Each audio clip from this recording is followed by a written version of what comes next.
안녕하세요. 무비썸 24회 시작합니다. 저는 박지선이고요. 네, 저는 이동진입니다. 사실 지난 저랑 했던 방송에서 네네. 커플 이름 지어달라고 쓱 던졌는데 여러분들이 많이 댓글에 적어주셨잖아요. 엄청 적어주셨어요. 뭐 지진 커플도 있고 그랬던 네네네. 동지 커플도 있고 뭐 이지 커플도 동지. 있고 아이고 참여해주셔서 감사합니다. 감사합니다. 네. 네. 아, 인사하세요. 감사합니다. 네, 배꼽 인사? 네네. 감사합니다. 네. 네. 뭐로 할까요 그러면? 뭐 있었나요? 지진 커플? 이지 커플. 동진. 저희가 좀 쉬워요. 네. 네. 아, 이지 커플. 네. 쉽다. 이지적이라고 이지인 건가? 아니면 쉬워서 이지인 건가? 이지 커플 괜찮네요. 네. 별로 안 좋아. 네. 하여튼 참여해주셔서 어쨌건, 감사합니다. 네네. 감사합니다. 네. 네. 자, 줄리에타 저희는 오늘 다루게 되죠. 네. 네. 따끈따끈한 신작이고요. 영화 보다 보니까 훌리에타라고 그러던데요. 네, 주인공 이름이 훌리에타인데 이게 왜 영어로 굳이 영어식으로 줄리에타라고 제목을 하는지 진짜 잘 모르겠습니다. 아마 훌리에타라는 이름이 익숙하지 않아서 그런 것 같은데 스페인어니까 뭐 잘난 척 하려는 게 아니고 당연히 주인공 이름인데 아니 뭐 네. 늘 잘난 척 하셨었어요. 네. 막 굳이 막 포인트 안 집으셔도 돼요. 정말이에요. 그래서 제목은 사실은 좀 이상하다고 저는 생각합니다. 왜냐하면 다른 것도 아니고 주인공 이름이니까 이건 훌리에타라고 해야 한다. 뭐 그렇게 일단 얘기할 수 있을 것 같고요. 네. 자, 뭐 지금 줄리에타라는 영화 이제 막 개봉한 영화인데 기본적으로 이 영화를 만약에 보시는 분들이라면 가장 크게 기대하시는 건 페드로 알모도바르라는 스페인의 거장이죠. 이 사람 이름값 때문에 아마 알모도바르 영화들 좋아하셔서 영화를 보시지 않을까. 매니아가 상당히 많은 감독님이던데요. 그렇죠. 네. 일단 영화를 싫어할 수는 있어도 졸 수는 없는 영화들이죠. 영화들이 굉장히 강렬하고 네, 알모도바르 영화들은 그런 강렬함이 있죠. 근데 사실은 알모도바르 영화들을 좋아하시는 분들이 이 영화를 보면 알모도바르가 달라졌네 이렇게 많이 생각하실 거예요. 아, 그렇습니까? 네. 일단 기존하고 비슷한 점이 있다면 그 강렬한 색감 정도? 근데 알모도바르 영화들은 일단 음악도 굉장히 화려하고요. 그 다음에 인물들 중에 이제 알모도바르의 성 정체성이 그렇듯이 뭐 예를 들어서 뭐 게이라든지 혹은 트랜스젠더라든지 이런 성 정체성을 가진 그 사람들이 극 중에 캐릭터로 나오는 경우들도 굉장히 많고 또한 이야기 자체에도 최근의 영화들은 약간 장르 영화 비슷해가지고 뭐 내가 사는 피부라든지 또 브로큰 임브레이스라든지 이런 영화들이 또 그런 스토리 자체가 어떤 요란한 측면들이 있었는데 이 영화는 뭐라고 그럴까요? 기름기를 싹 빼고 만든 네. 알모도바르 영화? 음악도 되게 담백합니다. 하여튼. 그렇죠, 그렇죠. 왕왕왕왕왕 이런 게 아니라 뭐 이러면서 스산한 바람이 부는 것 같은데 과연 일단 스토리가 어떤지 청아한 목소리로 들려주시죠. 자연스럽게 잘 넘어가시는데요. 정말 MC예요. 네. 24회 되니까 글쎄, 오. 공공이 다르죠? 야, 조만간 막 혼자 하시겠어요. 그럴 리가 있나요? 없으면 안 됩니다. 스토리 알려드립니다. 젊은 시절의 줄리에타는 어디론가 떠나는 기차 안에서 운명 같은 사랑을 만납니다. 둘은 누가 먼저랄 것도 없이 사랑에 빠지는데요. No se me va de la cabeza la noche del tren. 오랜 시간이 지나며 사랑스러운 딸 안티아가 태어나고 ¿No significa tía hijo de Julieta? Sí. 행복한 가정을 이루지만 세상은 그녀의 행복을 가만히 내버려 두지 않습니다. 흔적도 없이 사라져버린 딸 안티아. ¿Insinúa que mi hija no quiere verme? 그녀는 12년이란 시간 동안 딸을 잊고 살아가는데요. 과연 그녀는 12년 동안 사라졌던 딸 안티아를 다시 만날 수 있을까요? 오늘의 무비썸, 줄리에타입니다.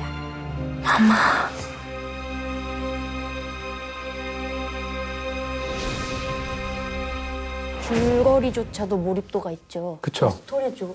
일단 스토리 양이 굉장히 많습니다. 그렇지 않아요? 영화 안에 담겨져 있는 1시간 한 30분 안에 담겨져 있는 이야기들이 많아요. 그렇죠. 그리고 또 스토리의 진행이 굉장히 스피디한 편이고 영화를 보면서도 저는 이제 영화 보면서 굉장히 재밌었던 게 대체 이 영화가 어디로 가는 거야 싶어서 결말이 어떨지 다음엔 어떤 사람이 나올지 이런 거에 대해서 예측이 안 되게 굉장히 신선하게 이야기가 고비를 틀면서 간다. 또 영화의 처음은 나이든 줄리에타부터 시작해서 그러니까요. 과거를 또 고백하고 약간 회상하는 그런 느낌으로 또 쑥 들어가기 때문에 몰입도가 더 있었던 것 같아요. 그렇습니다. 어떻게 비유해서 말하면 약간 시간의 로드무비? 로드무비라는 것은 공간에 관한 장르인데 그것을 마치 시간에 적용시킨 것 같은. 그래서 본인이 몰랐던 과거의 어떤 지점의 비밀을 캐내어가는 그런 이야기라는 측면에서 미스터리가 담겨있기 때문에 또 스토리가 궁금하기도 하고요. 그렇게 일단 말씀드릴 수가 있고요. 또 한 가지는 또 이제 저는 알모도바르 영화를 즐기는 사람으로서 예전에 영화들이 좋았을 때 결정적인 건 알모도바르 영화 속에는 항상 생의 어떤 활기 같은 걸로 굉장히 가득 차요. 그러니까 극 중에서 설사 비극적인 사건이 생기고 가족을 잃다할지라도 그것을 다 포용하는 어떤 모성이라든지 이런 것들을 그려내게 되는데 이번 영화는 아니잖아요. 굉장히 쓸쓸하고 어떻게 보면 좀 어둡고 슬픈 이야기잖아요. 그런 면에서도 알모도바르한테 무슨 일이 생긴 건가 이런 생각이 하나 더 들었고요. 저는 알모도바르처럼 이렇게 모성이라는 주제를 집중적으로 탐구한 감독도 많지 않거든요. 예를 들어서 많이들 좋아하시는 귀향 같은 영화, 그 다음에 알모도바르의 최고작이라고 저는 생각하는데 내 어머니의 모든 것 같은 영화, 이런 영화들을 보시게 되면 결국은 저 어머니는 절망해야 될 것 같은데 그렇지 않고 굉장히 풋풋하게 그 모든 것을 포용하는 어떤 거대한 자연의 생명력 같은 그런 어머니들이었거든요. Yo adivino el parpadeo de las luces que a lo lejos van marcando mi retorno. 근데 이 영화에서의 어머니는 그렇지 않아요. 그래서 굉장히 또 개인적으로 흥미로운 지점이 있었습니다. 자, 일단 그런 얘기할 수 있고 또 한 가지 얘기할 수 있는 건 원작이 있다는 거. 이 네, 갖고 왔습니다. 가져오셨어요. 네, 저도 굉장히 흥미롭게. 왜냐하면 앨리스 먼로가 한 2, 3년 전 노벨 문학상을 받았죠. 캐나다의 굉장히 유명한 현존하는 가장 뛰어난 단편 작가 중에 한 명인데 이 앨리스 먼로의 작품 이 떠남이라는 단편집을 몇 년 전에 이 바로 알모도바르가 읽고 굉장히 좋았대요. 그래서 이제 이 이야기를 가지고 만들었는데 흥미로운 것은 이 책을 펴면 5개의 단편 소설이 있는데 그 중에 뒤에 3개가 주인공이 같아요. 이름이 줄리엣. 그래서 줄리에타로 스페인어로 이름을 바꾼 거죠. 훌리에타로. 네, 어쨌건 앨리스 먼로의 그 소설은 막 요동치는 듯한 느낌은 아니거든요. 이렇게 일상을 잘 스케치하는 어떤 그런 특유의 그런 섬세함이 있는데 이 영화는 또 이 알모도바르 특유의 어떤 그런 막 몰고 가는 그런 또 힘이 있습니다. 요동치고 맞아요. 몰입도도 대단하고 막 영화에서는 막 시간도 왔다 갔다 그렇죠. 그 현재 줄리에타와 예전의 줄리에타가 막 왔다 갔다 하니까 또 다른 어떤 재미와 몰입도가 또 있는 것 같아요. 그렇습니다. 자, 이 배우들 일단 사실 우리는 보통 이제 미국 배우들, 영국 배우들을 제외하고는 잘 알지를 못하잖아요. 일반 낯설죠. 관객들은. 네, 네. 그런 측면에서 약간 좀 이 영화 속에 나오는 배우들도 낯설 텐데 근데 두 배우의 연기나 어우. 이미지나 굉장하지 않습니까? 정말 매력 있어요. 어떠세요? 일단 그 어떻게 보면 40살을 기준으로 해서 나이가 든 훌리에타, 그다음에 40이 안 된 젊은 훌리에타를 두 사람이 서로 다른 2인 인력을 맡아서 연기하잖아요. 그중에서 일단 눈에 더 일단 들어오는 것은 젊은 쪽이죠. 워낙 매력적이기도 하고 또 예. 상대적으로 많이 알려져 있지 그리고 않고. 그 모습도 약간 변화를 많이 주고요. 뭐라 짧은 커트머리였다가 단발이었다가 머리가 길었다가 막 변화를 또 많이 주고 옷도 되게 화려해요. 맞아요. 그 옷이 눈에 확 들어와요. 워낙 색채를 강하게 쓰시는 감독님인데 또 파란 옷을 입히면은 스타킹까지 파랗게 입혀요. 이 감독님이. 깔맞춤. 또 막 빨간 귀걸이 채우고 거기 인물이 굉장히 강하게 확 눈에 들어오는데 그래서 저는 네. 젊은 훌리에타가 뒤에 나오네요. 약간 되게 매력적으로. 저거 바로 저 장면이죠. 파랗게. 저렇게 이렇게 몸이 두 남녀가 이렇게 엇갈리게 하는 것도 사실은 알모도바르 특기예요. 다른 영화에도 자주 나오는데 지금 말씀하신 것처럼 저 젊은 훌리에타 역을 맡은 아드리아나 우가르테라는 배우, 이 배우가 굉장히 매력적이더라고요. 그리고 또 하나 느낀 건 역시 패완월이구나 이런 생각을 했습니다. 저 얼굴이니까 사실 머리가 약간 80년대 촌스럽게 머리 막 이렇게 부풀린 저런 머리를 해도 심지어는 어울리는구나 이런 생각이. 그 패션들이 네. 막 패션의 완성은 얼굴이다 이렇게 느끼셨을 수도 있는데 저는 패션도 아름답다.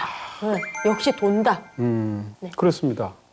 그리고 이제 엠마 수아레스. 이 배우는 이제 스페인 영화들을 좋아하시는 분들이라면 훌리오 메뎀이라는 또 굉장히 훌륭한 감독이 있어요. 뭐 대지, 붉은 다람쥐. 훌리오 메뎀의 영화를 보신 분들이라면 이 배우를 기억하는 그리고 스페인의 또 유명한 배우죠. 일단 상대적으로 나이가 많은 역할이고 실제로 또 나이가 어느 정도는 되는 배우일 텐데 굉장히 매력 있더라고요. 얼굴은 되게 막 지쳐 있고 막 무기력하고 그쵸. 이게 되게 옷하고 얼굴이 막 상반된 그런 느낌을 받아서 되게 묘했어요. 그 캐릭터 자체가. 그리고 이제 이 알모도바르 영화를 좋아하시는 분들이라면 잊을 수 없는 그 유명한 그 알모도바르 표 배우 중에 한 명이 로시드 팔마라는 배우예요. 바로 그 가정부로 나왔던 마리안으로 나왔던 여성인데 Yo no me llevo nada que no sea mío. 굉장히 얼굴이 인상이 강해서 한 번 보면 잘 안 잊어버리죠. 이 배우가 바로 이전에 브로큰 임브레이스라는 이 알모도바르 직전작이 있는데 그 작품에서 그때 이름이 뭔지 아세요? 훌리에타. 네, 우연의 일치인데 그런 면에서 재밌고요. 예전에 뭐 알모도바르 영화 중에 뭐 키카 같은 영화, 그다음에 신경쇠약 직전의 여자 같은 영화들을 보시면 이 배우가 잊혀지지가 않죠. 이제 2인 인력 이야기를 하셨는데 감독이 2인 인력 아이디어를 어디서 갖고 왔나를 인터뷰에서 잠깐 얘기를 했더라고요. 욕망의 모호한 대상이라는 또 굉장히 유명한 영화가 있죠. 욕망의 모호한 대상이라는 영화는 이제 루이스 부뉴엘이라는 감독인데 스페인 영화 역사상 가장 유명한 감독을 한 명만 꼽아라? 그럼 루이스 부뉴엘이에요. 근데 그분의 마지막 유작이 바로 욕망의 모호한 대상인데 그 욕망의 모호한 대상을 보면 두 배우가 2인 인력을 해요. 그래서 앙헬라 몰리나라는 굉장히 유명한 배우 또 캐롤 부케라는 굉장히 유명한 배우가 2인 인력을 하는데 그 아이디어를 이 영화를 워낙 좋아해서 갖고 왔다 거기서 라는 이야기를 알모도바르가 한 적이 있습니다. 근데 이제 2인 인력을 얘기하는 이유는 왜 그랬을까라는 건데 왜 어떤 그랬을까요? 그 수아레스가 그 배드 씨는 못하겠다 이런 걸 했었나? 아 맞아요. 그렇게 만약에 혼자 했으면 그 수아레스가 다 그것까지. 여러분 이게 15세 영화인데요. 침을 삼키면서 말하는 거 봐요. 네. 네. 배드 씬이 몇 번 나와요. 그렇죠. 네. 그것도 굉장히 어떻게 보면 잘 찍었죠. 네. 네. 아, 잘 찍었어요. 알모도바르 배드씬들이 굉장히 좀 이렇게 파격적이면서 이 영화에서는 뭐 특별히 파격적인 건 없지만 굉장히 잘 찍은 배드씬이죠. 네. 특별한 뭐 이유가 있을까요? 저도 몰라요. 모르는데 그냥 보고 이 영화를 보고 나서 좋아하게 된 사람의 입장으로서 생각을 해보는 건데요. 제 생각은 그렇습니다. 그 영화에서 젊은 훌리에타를 연기할 때와 나이가 든 훌리에타가 연기하는 두 배우가 있을 때 이게 교체가 되는 지점이 있을 거 아니에요. 그 지점이 언젠지 한번 생각해 보자는 거죠. 수건. 그렇죠.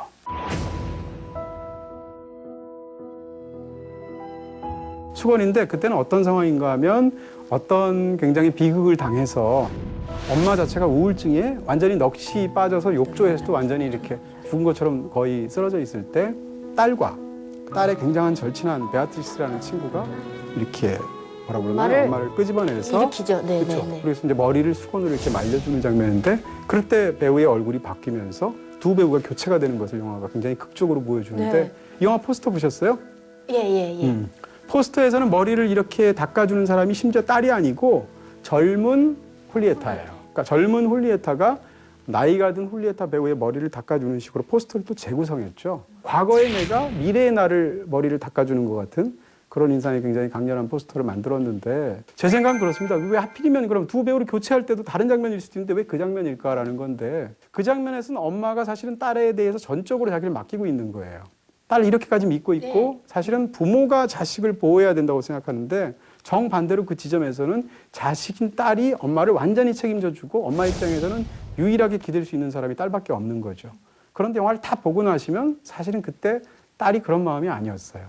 영화를 끝까지 보게 되면 엄마 입장에서는 가장 멘붕이 될 것 같은 그런 순간이라고 말할 수도 있을 텐데 다시 말해서 이 영화에서 마흔을 기준으로 젊었을 때의 이 훌리에타는 생기발랄하고 사랑에 대해서 적극적이고 자기의 운명을 찾아가는 스타일이라면 마흔 이후에 늙은 나이가 든 훌리에타는 계속 허물어져 가고 지치고 이런 어떤 것이 되는데 결국은 이것을 두 사람이 다른 배우를 연기하게 함으로써 이 전반기와 후반기를 완전히 다르게 대비하고 있다는 거죠. 그럼 우리는 그런 질문을 하겠죠. 왜 대체 이 여자가 이렇게 됐을까? 거기에 관한 영화라는 거죠. 그런 측면에서 더 강조하는 측면에서 2인 이력을 사용하지 않았을까? 이런 또 추측이 되게 됩니다. 파트 2 시작합니다. 파트 2에서 이제 본격적으로 이야기 깊숙이 들어가 볼 것 같은데 일단 이 얘기는 제일 중요한 축이 어떻게 보면 기차에서 만나서 사랑에 빠지게 되는 소환이라는 남자와 주인공인 훌리에타의 얘기라기보다는 그 사이에서 나온 딸, 그렇죠? 그 딸과 엄마의 이야기처럼 보이죠. 그 딸과 엄마 그리고 훌리에타와 엄마. 아, 그렇죠. 그러니까 어떻게 보면 모계에 관한 이야기처럼 보이기도 아버지도 있긴 했었지만 그런 이야기들 집중적으로 해봐야 되지 않을까 싶습니다. 먼저 첫 번째는 이 영화가 굉장히 여성 영화적인 특징이 있다. 잘 생각해 보시면 이 영화 속에 등장하는 모든 남자는 다 수동적이에요. 과거에 사랑했던 자기 남편이었던 소환이라는 남자. 네. 그다음 지금 자기를 굉장히 믿어주고 옆에서 모든 걸 지지해주는 로렌조라는 남자도 영화의 첫 장면에서 포르투갈에 가자고 하고 그녀가 찬성을 하고 그리고 이제 짐도 다 싸고 그리고 떠나려고 하는데 어떤 일이 생기죠. 그러니까 여자가 마음이 바뀌어가지고 사실은 나는 마드리드에 있겠다라고 할 때 상대방이 이유를 물어볼 때 묻지 말아달라고 하니까 안 물어보잖아요. ¿Pero qué tontería es esa? Sé que no te mereces esto, pero te ruego que no me hagas preguntas. 묻지 말아줘 그러니까 진짜 안 물어보잖아요. 근데 어떻게 저걸 안 물어볼 수가 있지? 참 여자가 어떻게 저 남자를 구워 삶았길래. 아니 진짜 그런 남자 그런 생각을 만나서 했어요. 그런 남자 만나야 될 것 같아요. 네. 굉장히 좋은 사람인 것 같고 아 그게 근데 소극적인 남자의 모습이었네요. 그렇습니다. 그런 면에서 이제 이 영화 속에서 여성들끼리 관계 같은 게 굉장히 중요하고요. 영화의 내용으로 보면 사실은 사이가 나쁜 게 당연하다고 보이는 아바라는 여자가 있습니다. 근데 둘의 사이가 너무 좋아요. 네. 네. 어떻게 보면 연적일 수도 있고 그렇잖아요. 저기죠. 연적이죠. 연적이죠. 한국 정서에서는 이해할 수 없는 연적이죠. 뭐 스페인 정서에서도 연적일 거예요. 아, 네네네. 근데 잡아야죠 머리채. 네. 네. 근데 아닙니다. 아니에요. 영화에서 어떻게 보면 이 여자가 누리는 가장 큰 우정은 바로 아바와의 우정이라고 볼 수도 있고 극 중에서 결국은 임신을 하죠. 근데 임신하는 것들 남자보다도 아바에게 먼저 알립니다. Estoy embarazada. 뭐 예를 들면 이런 부분들. 기본적으로 이 영화 속에서 여성과 여성들의 사이의 관계는 이런 그 흔한 멜로 영화에서의 관계하고 굉장히 다르다. 이렇게 말씀드릴 수 있죠. 맞아요. 그래서 약간 좀 보수적이신 분들은 이게 뭐야 이러실 수도 있을 것 같아요. 예, 그럴 수도 있고 이제 영화 내적으로도 이제 사람과 사람 사이의 관계라는 건 참 수수께끼 같아서 알 수가 없어요. 어떤 경우에는 이런 관계가 있을 수도 있는 거죠. 그 다음에 이제 또 얘기할 수 있는 것은 결국 이 영화에서 제일 중요한 관계는 모녀 관계인 거죠. 이 모녀 관계는 어떻게 보면 4대예요. 훌리에타의 엄마, 네. 훌리에타의 딸, 그다음에 훌리에타가 낳은 또 다른 그쵸. 딸이 있죠. 그러니까 그 관계를 치면 결국은 4대에 관한 이야기이기 때문에 그 연장선상에서 이 영화를 이렇게 세로 축으로 한번 보셔도 흥미로운 그런 부분들이 있죠. 진짜 4대의 영화라고 하니까 아까 저희가 오프닝에서 했던 그 1시간 반 안에 많은 스토리가 담겨 있다는 이야기가 이해가 되시죠, 여러분? 무슨 말이에요? 4대 이야기가 여기 1시간 반 동안 녹아 있어요. 무슨 말이에요? 그리고 이제 또 재밌는 건 영화 속에 이런 인물들이 이렇게 서로 겹친다는 건데 이 인물이 왜 이렇게 중요하게 나오지? 별로 안 중요한 것 같은데? 라고 생각되는 인물 중에 하나가 아빠예요.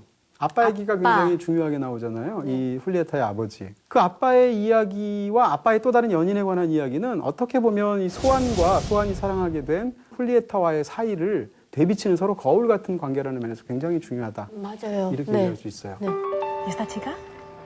¿Esta es Ana, la chica de la que te hablé? Se ocupa de mamá, me echa una mano con la tierra. 만나게 된 계기가 사실상 똑같아요. 아내가 지금 아픈 상태고 그렇습니다. 외도를 그렇습니다. 통해서 만난 거죠. 네, 이런 케이스는 사실 어떻게 보면 이 주인공의 상황하고 똑같아서 사실은 이 아빠가 어머니가 아직 살아계신데도 불구하고 도와주는 여성과 저런 관계를 가진다는 거에 대해서 딸 입장에서는 너무 싫죠. ¿No le dices nada, mamá? 그래서 아빠는 그걸 이해해달라고 말을 하게 되는데 어떻게 보면 이 딸인 훌리에타와 그리고 또 이 남자 주인공인 소환의 관계가 똑같죠? 비슷하죠? 그렇죠. 네, 네, 네. 그런 측면에서 보면 이야기를 앞뒤로 뒤집어서 서로 대비치게 하는 그런 것으로서 이야기가 굉장히 복합적으로 짜여져 있다. 또 이렇게 얘기할 수가 있을 것 같고요. 이 영화의 이야기가 굉장히 매력적인 이유는 서로 양립할 수 없을 것 같은데 서로 정반대되는 어떤 것들이 같이 굉장히 그것이 시각적이든 아니면 이야기의 모티브든 이런 것이 같이 이렇게 모여 있는 것이 굉장히 매력적이다. 이런 얘기를 좀 드려야 될 것 같아요. 네, 이야기들이 막 촘촘해요. 네. 그렇습니다. 그러면서도 이게 두 가지가 같이 있으면 안 되는데 이런 느낌. 영화 속에서 그런 대사도 잠깐 나오는데 그렇게 바닷가 마을에서 갑자기 이전의 삶을 완전히 달리해서 이 남자를 위해서 어부인 남자를 위해서 같이 이렇게 살게 되잖아요. 그럴 때 뭐라고 얘기하냐면 자유와 구속감을 나는 함께 느끼고 있다. 이런 말을 하죠. 자유롭기도 하고 해방감도 있어요. 왜냐하면 이전의 삶하고 완전히 다르니까. 근데 한 남자한테 또 매여 있잖아요. 그러니까 구속감도 느끼죠. 이런 것식으로 서로의 어떤 다양한 감정들이 역설적으로 같이 있다. 이런 게 굉장히 중요해요. 망했어요. 명대사로 구속감을 느꼈지만 자유도 느껴져서 찾아왔는데. 이거 편집하면 됩니다. 네. 아니 이거 나가도 돼요. 또 명대사 많이 찾았어요. 아 그래요? 역시. 한 10개 찾아왔어요. 2연 3안 뭐 B 플랜, C 플랜 다 있군요. 아, 이제 B 플랜으로 가야 돼요. 네. 네. 다 맞추고 말 거야? 에이 또 안 되는데 그만 얘기해요. 컨닝을 해야지. 네. 그리고 이런 것도 있죠. 영화 속에서 사실 배드신 아까 굉장히 잘 찍는다는 얘기를 파트 1에서 했는데 그 멋진 배드신을 가만 생각해 보면 그 직전에 죽음이 있었어요. 첫 번째 그 배드신은 달리는 기차에서 벌어지게 되는데 3부에서 자세히 얘기하겠지만 어떤 사람이 죽었어요. 그 전에. 그래서 그 죽은 사람에 대한 기억을 두 사람이 공유하고 있는 상황입니다. 그런 상황에서 사실은 두 사람이 굉장히 뜨거운 관계를 가지는 장면이 나오고 두 번째 결정적인 또 찾아가서 바닷가 마을에서 그 집에 찾아가서 관계를 갖게 되는데 그 장면은 그 전날 아내가 죽었어요. 그래서 장례식을 한 직후의 상황입니다. 그러니까 Me parece que llegas tarde. El entierro fue ayer.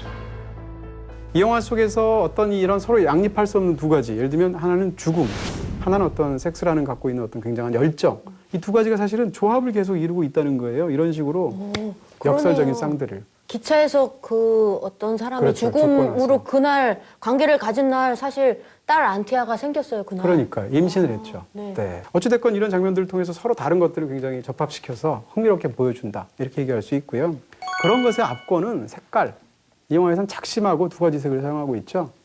빨강 파랑. 그렇습니다. 빨강 파랑인데 뭐 푸르죽죽하다든지 붉으스름하다든지 이러지 않고 빨갛고 파래요. 아주 그쵸. 쨍해요. 네. 그렇죠. 일단 이런 걸 왜 이렇게 쓰느냐? 첫 번째로 말할 수 있는 것은 이런 건 일종의 시각적인 액센트예요. 그러니까 영화의 리듬을 만드는 방식이 아주 여러 가지가 있겠죠.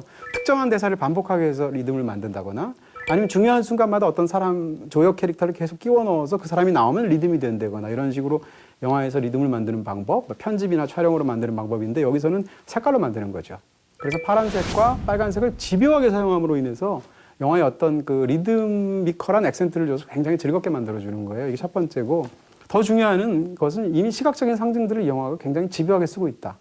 가만 보시면 파란색은 영화 속에서 뭔가 어두운 과거가 들춰질 때, 뭔가 불안하게 자기가 몰랐던 과거의 비밀에 다가갈 때, 이럴 때 파란색이 집중적으로 사용돼요. 생각을 해보시면 처음 장면에서 짐을 싸고 막 이렇게 할 때 다른 것들은 다 색깔이 다른데 유독 파란 게 하나 있었어요. 뭔가 하면 봉투요. 봉투. 봉투 안에 보면 딸과 함께 찍은 사진이 있는데 딸과의 관계를 잊어버리기 위해서 엄마가 찢었죠. 그게 파랗습니다.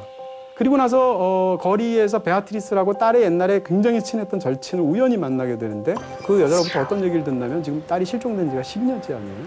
그런데 어떤 호수에 놀러 갔는데 거기서 어린 시절에 친했던 안티아를 만났다 이렇게 말을 하는 거죠. Hace justo una semana me encontré con tu hija en el lago. ¿Cómo? ¿Te encontraste con Antía? Sí, imagínate. 그 순간 자기는 잊고 있었다. 이제는 딸이 필요 없다고 생각했는데 순식간에 그 과거가 소환이 되어버리는 거예요. 그리고 나서 다시 딸에게 이렇게 집착을 하게 되면서 그리고 나서 한 일이 뭐냐. 그 딸이 다시 올 수도 있다라는 생각에 그 딸과 과거에 같이 살았던 마드리드의 그 아파트로 갑니다. 근데 그때 그녀가 파란색 옷을 입고 있어요. 이런 식으로 영화에서 중요한 시점마다 과거가 소환되거나 아니면 어떤 본인이 어찌할 수 없는 운명과 마주치거나 이럴 때는 파란색이 집중적으로 사용되고 있다. 반대로 빨간색은 어떻게 쓰고 있냐? 이 영화의 이제 또 하나의 주제가 될 텐데 그럼에도 불구하고 삶이 갖고 있는 생명력 이런 것을 빨간색으로 집중하게 쓰죠.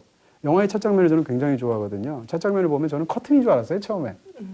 커튼이 바람에 마치 이렇게 불어와서 일렁이는 것 같이 커튼이 이렇게 되는 모습을 보여주게 되는데 카메라가 조금 더 지나게 되면 그 장면이 커튼이 아니고 그녀가 입고 있는 빨간색 옷이에요. 옷이죠. 근데 사람이 가만히 앉아서 뭔가 작업을 하면 숨을 쉬잖아요.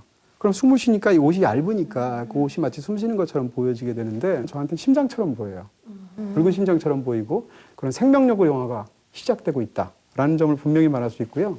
그리고 케이크도 막 빨개요. 그렇죠. 19회 생일에 딸이 없는 상황에서 혼자 케이크에 불을 붙이게 되는데도 빨갛죠. 케이크 빨개요. 네. 근데 영화에서 더 흥미로운 건 이 두 가지를 같이 쓰는 방식입니다. 결정적인 순간이 되면 이 두 가지가 부딪히는 부분들이 있어요. 가장 대표적으로 영화 속에 나오는 과거의 첫 장면을 한번 생각해 보세요. 기차죠. 네, 기차. 기차인데 그녀는 심지어는 스타킹까지 팔았고 그래요. 네. 옷도리도 파란 스웨터를 입고 있죠. 근데 의자는 시트가 빨갛죠. 그런 상황에서 앞에 어떤 남자가 앉았는데 그 남자가 싫어가지고 식당 칸으로 피하게 되는데 식당 칸에 있는 바로 소환이라는 남자를 말하고 있는데 소환이 입고 있는 스웨터가 심지어 빨간색입니다. 그러니까 영화 속에서 파란색과 빨간색이 독립적으로도 중요하지만 같이 나오는 순간들에 그 얽혀있는 어떤 뭐라 그럴까요? 인간 삶의 어떤 뭐 딜레마일 수도 있고 그것 자체가 매력일 수도 있고 굉장히 안 좋은 걸 수도 있는데 그런 것들을 굉장히 역설적으로 얽혀있는 시각적인 상징으로 보여준다. 가장 대표적인 장면은 그 기차에서 만나는 첫 장면 또 한 가지는 죽었는지 살았는지 왜 떠났는지도 알 수 없는 딸이 처음으로 보내온 생일 카드를 생각해 보세요. 그 생일 카드를 딱 꺼내는 순간 3D 펼치는데 카드. 네. 위에 꽃은 빨간색으로 돼 있고 밑에 받침대는 파랗게 되어 있죠. 이 두 가지를 계속 같이 쓰면서 서로 역설적인 것들을 시각적으로 모아서 보여주는데 이것은 이 영화의 엔딩하고도 굉장히 관련이 있다. 엔딩에 나오는 차 색깔을 생각해 보시면 파란색이죠. 아, 파래요? 네. 중간에 한번 차가 똑같이 질주하는데 그때 피레네 산맥으로 가는 차를 보시면 빨갛죠. 그 뭐 또 하나 얘기해 드릴까요? 네네. 그 장면 또 캐치하셨는지 모르겠는데 그 소환이 결혼하고 나서 이제 바다로 나갔는데 네. 폭풍우 때문에 약간 좀 행방을 몰라서 걱정하고 있는 훌리에타가 바다를 바라보면서 입고 있는 가운색이 빨개요. 또. 더 그런 식으로 한 가지 또 중요하게 또 덧붙인다면 2번에 걸쳐서 영화 속에서 한 번은 집에서 딸을 배웅하고 딸이 어딘가로 떠날 때. 네. 첫 번째는 캠프를 갈 때 버스 앞에서 배웅하는데 둘 다 옷 색깔이 파랗습니다. 제가 졌어요. 졌지? 많이 행복해. 제가 졌어요. 아이고 못 이기겠다.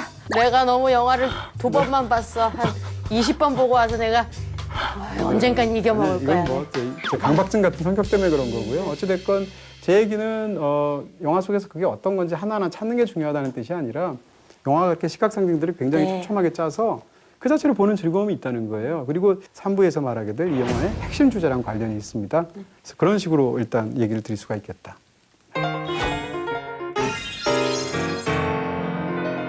자, 이제 무비소. 네. 네. 많은 분들이 기다리시죠. 취향저격 무비 속 시간입니다. 그러고 보니까 진짜요. 무비선 보는 시청자분들이 되게 많아졌어요. 모르시죠? 오늘도 저 판교에서 만난 그 남성분 무비선 잘 보고 있다고 얘기해 주셔가지고 지금 보고 계신가요? 무비속도 혹시 질문 올리셨나요? 참여 많이 해주세요. 자, 그러면 해보도록 하겠습니다. 네. 뭘 일단. 요 가휘님이요. 네. 줄리에타는 원작이 있는데요. 영화가 원작의 내용을 아쉬움 없이 잘 담았다고 생각하시나요? 앨리스 먼로 자체가 뭐 워낙 세계적인 작가고 노벨상을 받을 정도로 이 세 소설에 나온 이야기 말고도 다른 얘기를 굉장히 많이 넣었어요. 이야기로만 따지게 되면 오히려 영화가 더 풍부한 부분들이 있고요. 네. 역시. 네. 그렇습니다. 소설 중에 3편 중에 첫 번째 소설은 기차에서 만난 남자를 못 잊어 하다가 그 남자가 편지를 보내오니까 네. 그 남자의 집으로 가는 이야기. 네네네. 이게 첫 번째 소설이고요. 두 번째 소설은 이 자기가 딸을 갖고 딸이 2살이 된 상태에서 아버지 집을 찾아가는 이야기. 네. 영화에 나오죠. 네. 그리고 마지막 3번째는 영화 속에 이제 후반부에 나오는 이야기들 해가지고 3편의 소설인데 그대로 쫙 이어지는 소설이 아니거든요. 그러니까 그 사이사이를 알모도바르적인 어떤 생각과 상상력과 이런 걸로 많이 채웠고요. 어떻게 보면 조금 더 슬프게 느껴지는 게 영화인 것 같아요. 개인적으로는 이렇게 또 말씀드릴 수 있을 것 같습니다. 네. 영화는 영화대로, 책은 책대로 상당히 다른 매력이 있다. 다음 질문은요. 이거 한번 읽어볼까요? 네. 이동우님이요. 페드로 알모도바르 감독은 어떻게 스페인을 대표하는 감독이 되었을까요? 또 이동진 평론가님이 가장 좋아하시는 페드로 감독의 영화는 무엇인가요? 하셨어요. 네. 저도 궁금하네요.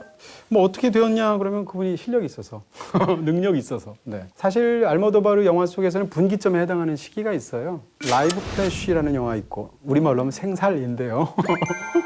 영화가 생살이니까 얼마나 야하겠어요. 네, 실제로 굉장히 섹시한 영화인데 거긴 살색이 많이 나오나요? 여기 네. 빨강 파랑이 많이 나오는데. 거기에 잊지 못할 배드신이 있습니다. 사람들이 이제 줄리에타는 안 보고 라이브 플래시만 볼 것 같은데 라이브 플래시라는 영화가 있고 바로 다음 영화 나온 영화가 제 기억으로는 내 어머니의 모든 것이라는 영화인데 뒤에 최근까지의 그 알모도바르 영화가 그 이전 영화들이 굉장히 차이가 있어요. 그래서 그 앞에 영화들은 훨씬 더 야단스럽고 굉장히 극단적이고 그래서 그 당시에는 별명이 스페인의 악동이었습니다.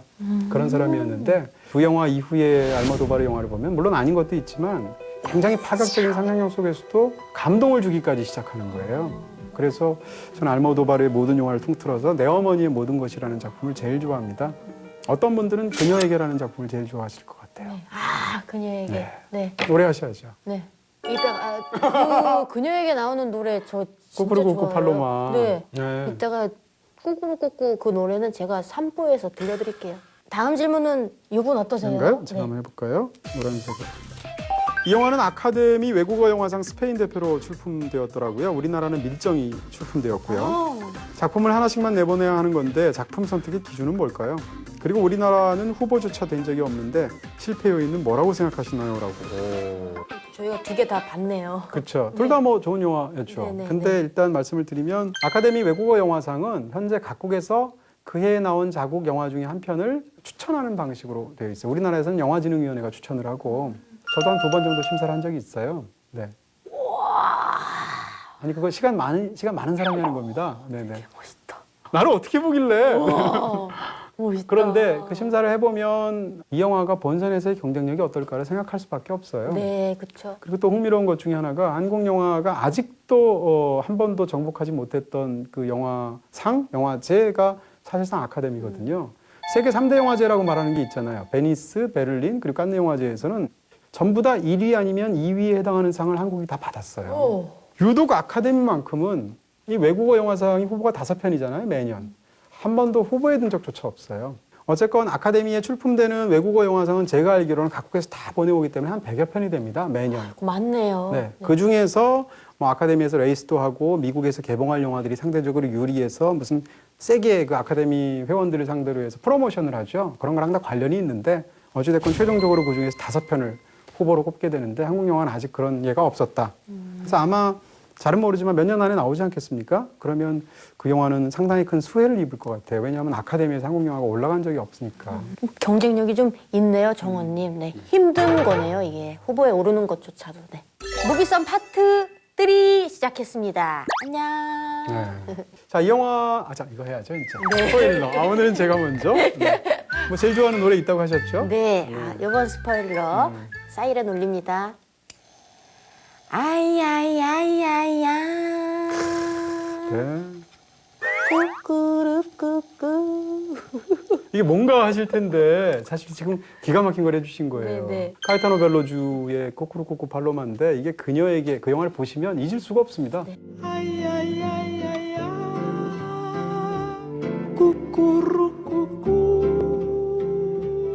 저 그 노래 엄청 좋아합니다. 네, 네.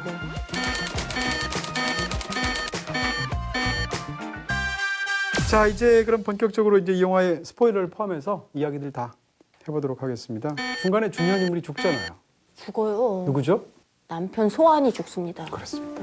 줄리에타와 말다툼이 있었는데 아바와의 관계 때문에 또 그렇습니다. 말다툼을 시작하다가 이야기를 좀 더 하자고 대화를 이끌어가고 싶어 했는데 소환은 남편이. 네. Pero en ti y tú sois lo más importante de mi vida. Eso sí lo sabes, ¿verdad? 줄리에타는 말하기 싫다 그러고 나가버려요.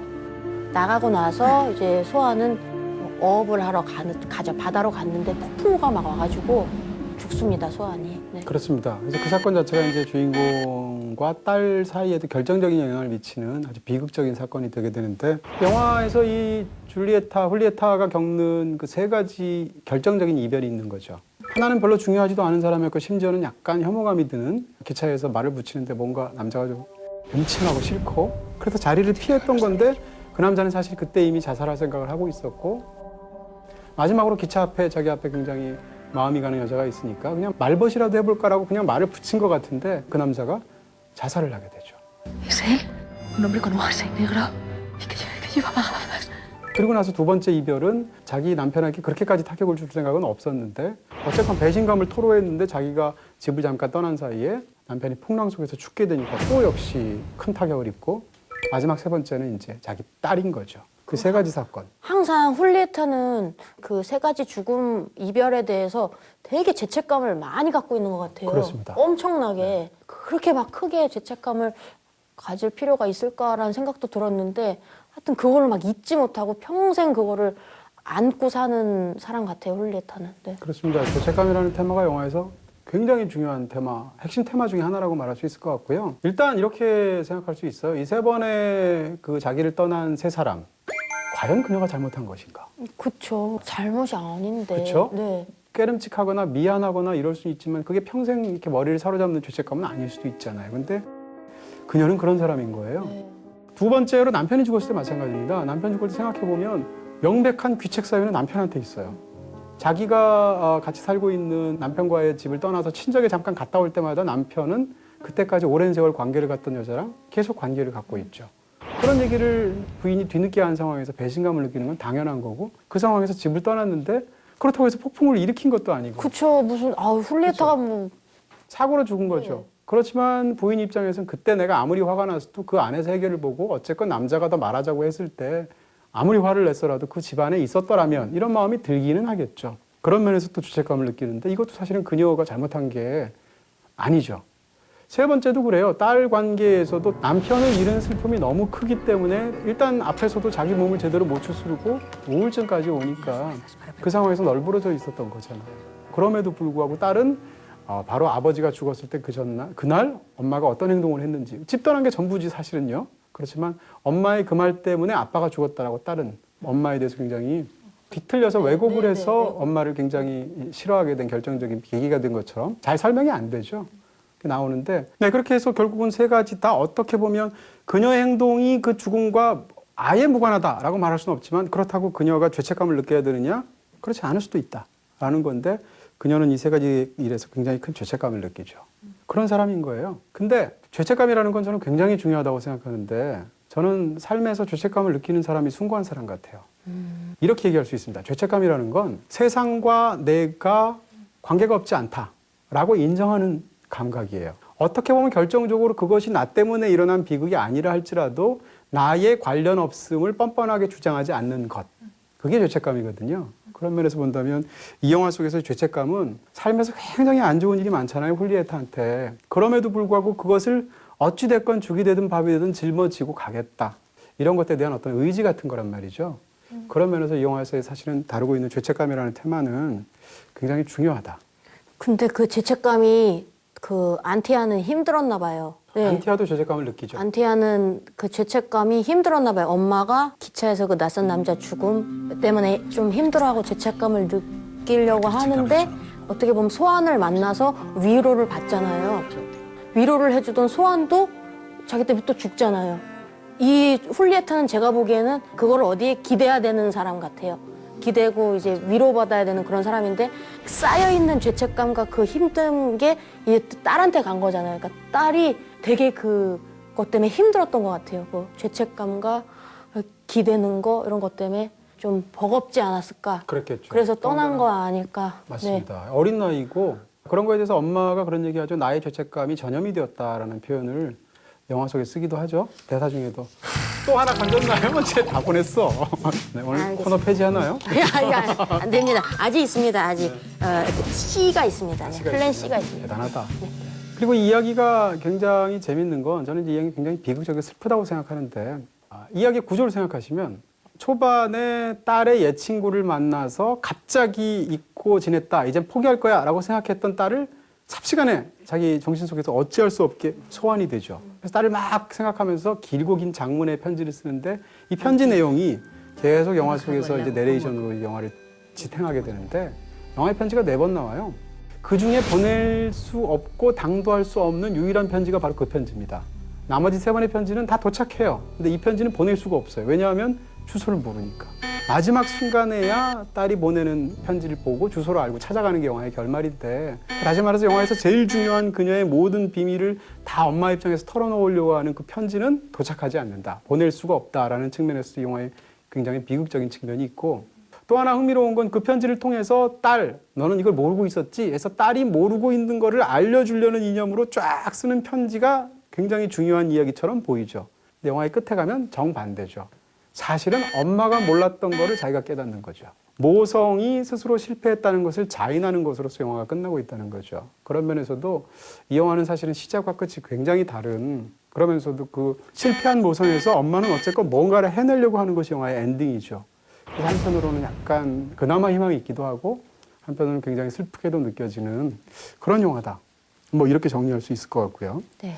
딸한테 찾아가는 걸로 끝나는데 그 안티아도 세 자녀의 엄마가 됐는데 첫 번째 아들이 소환이라고 또 이름을 지었더라고요. 그렇죠. 소환인데 소환이 죽게 돼요. 물에 빠져서 죽게 죽은 것도 돼서. 익사죠. 네. 아버지인 소환과 똑같이 죽는 거죠. 죽게 돼서 자식을 잃어보니까 이제야 엄마 마음을 자식이 떠났을 때 엄마 마음을 알 것 같아. 그러면서 이제 편지를 써서 훌리에타가 가게 되잖아요. 그렇습니다. 네, 지금 말씀해 주신 것처럼 이제 그게 가장 영화의 중요한 맨 마지막 부분이 될 텐데 이 영화를 보면 여러 가지 생각이 들죠. 죄책감에 관한 테마가 있고 딸과의 어떤 그 모성에 관한 탐구에 관한 부분이 있고 또 하나는 업과 운명론 같은 게 이 영화에 있습니다. 사실은 이게 좀 약간 이 알모도바르 영화들을 오래 좋아하는 사람, 저 같은 사람 입장에서는 약간 놀랍기도 하고 신선하기도 하고 의외이기도 한 거예요. 그 이전까지는 운명 앞에서 아무리 나쁜 일이 있어도 그것을 어떤 대자연처럼 품는 그런 존재로서 여성 캐릭터들을 그려온 경우가 많았는데 이 영화에서는 그 앞에서 본인조차도 심지어는 가장 잘 안다고 생각하는 딸의 마음조차도 몰라서 붕괴어가는 어떤 그런 모성에 관한 이야기처럼 보이잖아요. 그런 면에서 이제 굉장히 영화가 비극적이다. 이렇게 일단 말씀드릴 수 있을 것 같고요. 그런 측면에서 지금까지 말씀드린 그 이별에서 느끼는 죄책감이라든지 인간이 자기가 하는 행위가 무슨 뜻인지도 모르다가 뒤늦게 알고서 내부로부터 붕괴되는 어떤 무슨 상실감, 뭐 업 혹은 운명에 관한 어떤 무력감, 탄식 이런 것들이 다 영화 속에 담겨 있는 한편으로는 굉장히 슬픈 영화라고 볼 수가 있는 거죠. 근데 이 모든 걸 담으면서 그러면 이런 속에서 결국은 한탄만 하면서 무력감 속에서 자책만 하면서 끝나는 굉장히 비극적인 얘기냐? 그건 아닌 것 같아요. 영화에는 뒷부분에 어찌됐건 이런 비극적인 그 삶의 조건 속에서도 영화가 보여주는 어떤 의지나 희망 같은 게 있어서 정반대편에서 굉장히 감동적인 영화이기도 합니다. 만나러 가잖아요. 어쨌든. 그렇죠. 네. 만나러 가고 결국 삶이라는 것이 알 수도 없고 삶이 마치 막 요동쳐서 내가 거기서 해결해낼 수 있는 일이 특별하게 있지도 않고 그 속에서 내가 느끼는 건 죄책감이고 그럼에도 불구하고 삶이라는 것은 이해의 대상이 아니라 살아나가야 하는 그거 자체다. 인간은 계속 살아나가야 하고 그것만이 유일하게 희망이 될 수 있다. 라는 이야기를 하고 있는 영화다. 이런 얘기죠. 근데 진짜 영화를 재밌게 보셨나 봐요. 좀 좋아합니다. 아쉬운 점은 없으셨어요? 너무 엄청난 칭찬만 막 많이 해주신 것 같아서. 없습니다. 이따 별 보시면 오. 이쯤 되면 굳이 아쉬움을 말할 필요가 없는 것 같아요. 와. 자, 오늘의 이제 명대사 할 시간입니다. 네, 굉장히 많이 메모해 오셨던데. 제가 게스트가 두 분인데 한 분은 저거 절대 안 보여주면서 쓰고 한 분은 저거 막 보여주면서 쓰고 두 분 차이가. 송우지 씨는 막 보여주면서. 네. 그 오빠는 욕만 쓰던데? 여기도 이제 옥이 들어가 있어서 아니 우리 검사님은 어떤 개새끼려나. 아, 맞아요. 하고 싶은데 못하니까 이걸 보여주면서 하나 보다. 이거. 이분이 무슨 말을 지금 이간질을. 잘 썼습니다. 제가 뽑은 훌리에타의 명대사는요. 짜잔. 그때 난 녹초가 되어 있었지만 넌 황소처럼 강했어. 훌리에타가 딸한테 그 고백하는 것처럼 편지 쓰면서 했던 얘기예요. Para entonces yo no podía con mi alma. Pero tú estabas fuerte como un roble. Habías madurado de golpe. 깊은 우울에 빠져 있을 때 난 녹초였지만 넌 황소처럼 강했다고 생각했는데 사실 딸도 힘들었던 거죠. 다 힘듭니다. 힘들면. 이렇게 자기 생각일 뿐인 거예요. 근데 이게 좀 와 닿았어요, 저는. 네. 그러니까 자기가 너무 힘들어서 딸이 힘든 걸 몰랐던 거죠. 몰랐던 거예요. 네. 뭔가 가정돼야 될 것 같아요. 엄살 부리지 말아야지 이런 생각을 하면서. 네. 이거로 뽑았습니다. 진짜 더 궁금해집니다. 그렇게 극찬을 하신 네. 영화 훌리에타의 별점은 과연 몇 개인가요? 네. 줄리에타의 별점은 4개입니다. 4개. 제목이 4글자니까 별점도 4개. 그런 거 하지 마라. 죄송합니다. 네. 그러면은 순위 안에 진입을 하겠네요. 그럼요. 네, 줄리에타 굉장히 좋았고요. 야, 이분이 진짜 놀라워. 거의 지금 2분의 1 확률로 맞춘 거 아니에요. 여기에 넣으면 좋을 것 같습니다. 네. 밀정. 안녕. 같은 아카데미 후보인데. 아카데미로가. 네. 오랜만에 저희가 한두 주 순위에 못 넣었었죠. 자, 줄리에타가 5위에 넣게 됐습니다. 무비성에서 다루면서 영화 보면서 좋았어요. 다양해진다 이런 느낌이 들어서 그러네요. 기분 좋더라고요. 뿌듯합니다. 저희가 네. 볼 때마다 저희가 참 좋은 영화 올해 많이 소개했구나. 올해 초부터 한 것도 아닌데 이러면서 뿌듯해집니다. 다음에 제가 할 영화도 엄청 좋은. 좋을 것 같아. 운이 좋아요. 네. 네. 일단 줄리에타 오늘 여기서 마치도록 하겠습니다. 네. 저희는 또 다음 주에 뵙도록 하겠습니다. 감사합니다. 감사합니다. 안녕. 수고하셨습니다. 여러분의 구독 한 번이 저희를 살립니다. 여러분 많이 구독해 주세요. 구독.